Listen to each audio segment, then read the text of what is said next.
మీ car EMI కట్టలేకపోతున్నారా? మీ car EMI మేము కడతాం. ఈ నెంబర్కి కాల్ చేయండి. నమస్తే, welcome back to Suman TV. నేను మీ సంజయ్. ఈరోజు మనతో పాటు ఉన్నారు తెలంగాణ హైకోర్టు అడ్వకేట్ శివకుమార్ చారి గారు. సార్తో మాట్లాడి కొన్ని విషయాలు తెలుసుకుందాం. నమస్తే సార్. నమస్తే సార్, అబార్షన్ ఏ విధంగా అంటే కొంతమంది పిల్లలు ప్రేమ వివాహాలు చేసుకుంటూ ఉంటారు. అది నచ్చని తల్లిదండ్రులు ఏం చేస్తుంటారంటే బలవంతంగా వాళ్ళని విడదీసి సంథింగ్ ఈలోపు అమ్మాయి ఏదైనా ప్రెగ్నెంట్ అయినా సరే వాళ్ళకి అబార్షన్ అనేవి చేపిస్తూ ఉంటారు. అసలు అలాంటి సందర్భంలో బలవంతంగా వాళ్ళకి ఇష్టం లేకుండా ఇలాంటి అబార్షన్లు అనేవి చేపిస్తే అలాంటి వాళ్ళపై ఎలాంటి శిక్షలు పడతాయి అంటారు? అండ్ వాళ్ళపై ఎలాంటి యాక్షన్స్ తీసుకోవచ్చు అంటారు? జనరల్లీ ఈ అబార్షన్స్ అనేటి ఎక్కడ అంటే మిస్కమ్యూనికేషన్ ద్వారా జరుగుతుంది. ఒక రిలేషన్స్లో లవ్ మ్యారేజ్ దానికి సంబంధించిన అంశం కానీ లేకపోతే ఈ యొక్క హస్బెండ్ అండ్ వైఫ్ వాళ్ళకి ఇష్టం లేకుండా, అంటే ఒకరికి ఇష్టం ఉంటుంది పిల్లలు కావాలని, ఒకరికి ఇష్టం ఉండదు. సో ఇట్లాంటి సందర్భాలలో ఒకరికి భర్తకి ఇష్టం ఉండదు భార్య కన్సీవ్ కావడం, లేకపోతే భార్యకి ఇష్టం ఉండదు కన్సీవ్ కావడం. సో ఇట్లాంటి సందర్భాలలో అందుకే నేను ఫస్ట్లో మిస్కమ్యూనికేషన్ ద్వారా ఇట్లాంటివి అవుతూ ఉంటాయి. సో ఎప్పుడైతే కమ్యూనికేషన్ అనేది ప్రాపర్గా లేనప్పుడు, లేకపోతే వాళ్ళు పెళ్ళి కాకముందుకే ఇట్లా ప్రెగ్నెంట్ అవ్వడం కానీ ఇట్లాంటి సందర్భాలలో మిస్క్యారేజ్కి వెళ్తూ ఉంటారు. సో ఈ అబార్షన్కి మిస్క్యారేజ్కి చాలా తేడా ఉంది. అవును సార్. సో అబార్షన్ అనేది ఎటువంటి సందర్భాలలో అంటే ఈ కమ్యూనికేషన్ ప్రాబ్లమ్స్తో కానీ, లేకపోతే ఆ బేబీకి సంబంధించిన హెల్త్ కండిషన్ బాగాలేక కానీ, లేకపోతే ఆ బేబీ వల్ల ఆమె అన్డెవలప్డ్ బేబీ లోపల ఉండి, లేకపోతే ఇట్లాంటి ప్రాబ్లమ్స్ ఏమొచ్చే అవకాశం ఉన్నాయి, తల్లికి ప్రాబ్లం వచ్చే అవకాశం ఉంటే అట్లాంటి సందర్భాలలో కన్సెంట్ గుడ్ ఫెయిత్ కింద వాళ్ళ కన్సెంట్ తీసుకొని అబార్షన్ చేస్తూ ఉంటారు. ఒకవేళ వాళ్ళ కన్సెంట్ లేకుండా భర్త కానీ, లేకపోతే అత్త కానీ, లేకపోతే ఇంకెవరైనా ఎక్స్పెక్టెడ్ పర్సన్ కానీ వాళ్ళకి ఏమైనా టాబ్లెట్స్ కానీ మిగతా ఏదైనా మిస్క్యారేజ్ అయ్యే విధంగా వాళ్ళు ఏమైనా ప్రవర్తించినా ఏదైనా చేసినా కూడా వాళ్ళకి up to imprisonment for life వేసే అవకాశం దీంట్లో ఉంది. లైఫ్ లాంగ్ వాళ్ళు జైల్లో ఉండే అవకాశం ఈ యొక్క సెక్షన్ 88 అండ్ సెక్షన్ 89 ఈ యొక్క 89 ఆఫ్ బిఎన్ఎస్ యాక్ట్ అనేది మనకు చెప్తా ఉంది. సో ఇట్లాంటి సందర్భాలలో వాళ్ళు ఎలాంటి సిచ్యువేషన్స్, ఎట్లాంటి జాగ్రత్తలు తీసుకోవాలి, లేకపోతే ఎవరు ఎట్లాంటి పరిస్థితుల్లో ఇట్లా అంటే కొట్టడం కానీ, లేకపోతే వాళ్ళు ఈ యొక్క స్టమక్ ని తన్నడం కానీ, లేకపోతే ఇష్టం ఉన్నట్టు బిహేవ్ చేయడం, దానివల్ల ఇట్లాంటి మిస్క్యారేజ్ జరగడం కానీ అట్లాంటివి జరిగితే వాళ్ళకి లైఫ్ వరకు శిక్ష పడే అవకాశం ఉంది. సో కొందరు టాబ్లెట్స్ వేయడం కానీ ఇట్లాంటి ఏదన్నా జరిగినప్పుడు వాళ్ళకి తెలియకుండా, సో వాళ్ళ కన్సర్న్ లేకుండా మిస్క్యారేజ్ చేయించడం కానీ ఇది చాలా తీవ్రమైన శిక్ష అనేది వేయడం జరుగుతుంది.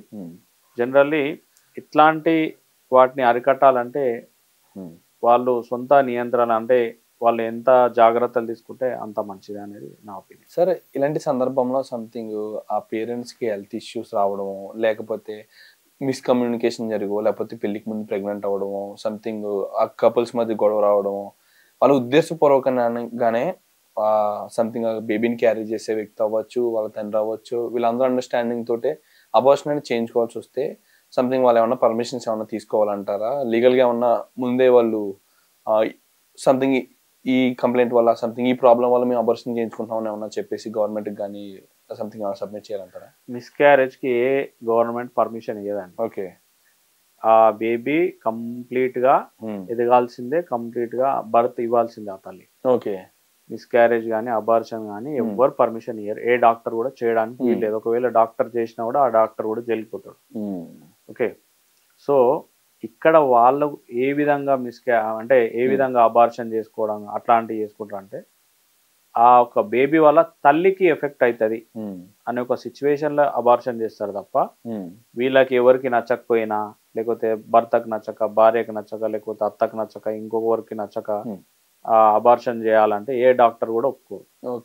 ఆ బేబీ వల్ల ఏదైనా ఎఫెక్ట్ అయ్యి పాయిజనిష్ అయ్యి, లేకపోతే ఏదైనా ఇష్యూ అయ్యి బేబీ లోపట్నే చనిపోయి ఉన్నా, లేకపోతే ఏదైనా ఆ బేబీకి ఏదైనా బ్లడ్ ఇంజురీ లోపల ఏదైనా ఇష్యూ అయినా, లేకపోతే ఇంకేమన్నా తల్లికి ఎఫెక్ట్ అయ్యే విధంగా ఏదైనా ఉంటే దాన్ని బేస్ చేసుకొని అబార్షన్ చేయడం జరుగుతుంది తప్ప Okay. ఎటువంటి పర్మిషన్స్ అనేవి ఎవరు ఇవ్వరు. అండ్ సార్, ఈ విధంగా చూసుకుంటే ఒక కపుల్స్ మధ్యలో మ్యూచువల్ అండర్స్టాండింగ్ ఉండి ఆ బేబీ పుట్టడం వాళ్ళిద్దరికి ఇష్టం లేకపోతే వాళ్ళు అబార్షన్ చేసుకోవడం కూడా ఒక క్రిమినల్ యాక్ట్ కింద వస్తుంది. క్రిమినల్ యాక్ట్ కిందకి వస్తుంది. ఓకే. అండ్ అంతేకాకుండా సంథింగ్ పెళ్లికి ముందే సంథింగ్ ఇలాగ ప్రెగ్నెంట్ అవ్వడం ఒక సిచ్యువేషన్స్ చూస్తాం అక్కడక్కడ సంథింగ్. అలాంటి సందర్భంలో అబార్షన్ అనేది కూడా శిక్షార్హులే అంటారు దానికి కూడా? 100% శిక్షార్హులే అవుతారు. ఓకే. పెళ్లికి ముందైనా పెళ్లి తర్వాత అయినా ఎవరైనా సరే అండర్ ఇన్ఫ్లుయెన్స్ చేసి అబార్షన్ చేయడం కానీ లేకపోతే ఇంకోటి చేయడం కానీ ఇట్లాంటివి ఎవరు చేసినా ఇది క్రిమినల్ యాక్ట్ కిందకి వస్తుంది. వాళ్ళు పీనలైజ్ అవ్వక తప్పదు. అవును సార్. అండ్ ఇక్కడ చూసుకుంటే సార్, ఇక్కడ మైనర్ బాలికలు కూడా కొంతమంది ప్రెగ్నెంట్ అయిన సిచ్యువేషన్స్ అక్కడ ఇక్కడ మనం మచ్చికి చూసాం. ఇలాంటి సందర్భంలో వాళ్ళు సంథింగ్ ఆ గర్భాన్ని ఉంచుకోవాలంటారా, లేకపోతే ఆ గర్భాన్ని ఇలా అబార్షన్ చేయించుకోవాలంటారా?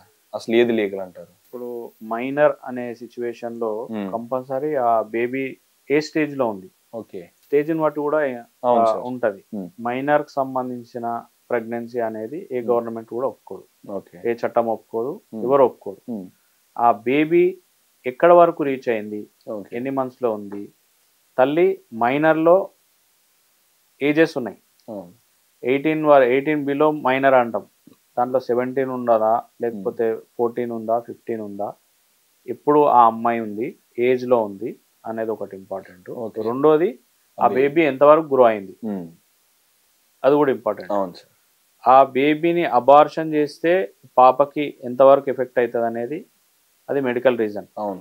ఓకే, మెడికల్ కాన్సిక్వెన్సెస్ ని బేస్ చేసుకొని ఆ పాప అబార్షన్ చేస్తే ఆ పాపకి హెల్త్ సెట్ అవుతుందా, లేకపోతే ఆ పాపకి ఏది బెనిఫిట్ అవుతుంది, ఆ పాప హెల్త్ బేస్ చేసుకొని అబార్షన్ చేసే అవకాశం ఉంటుంది. Okay.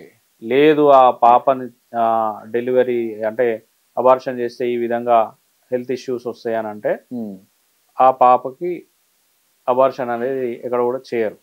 So it's all about medical consequences. Okay. అంటే అక్కడ పరిస్థితులను బట్టి సంథింగ్ డెలివరీ వరకు ఉండాలా, లేకపోతే తీసేయాలనేది all about medical concept. Exactly sir. నిజంగా బేబీ 90% కానీ 80% గ్రో అయిన సందర్భంలో అబార్షన్ అనేది కుదరదు. అలాంటి సందర్భంలో ఆ గర్భిణీ స్త్రీలకు కూడా ప్రమాదం ఉంటుంది. అండ్ అంతేకాకుండా కొంతమంది మీరు అన్నట్టుగానే మైనర్ బాలికలు ఇలాంటి సందర్భంలో డెలివరీ అయితే వాళ్ళకి కూడా సంథింగ్ హెల్త్ ఇంజూరీస్ అయ్యే అవకాశాలు ఉన్నాయి. Thank you sir. Thank you very much.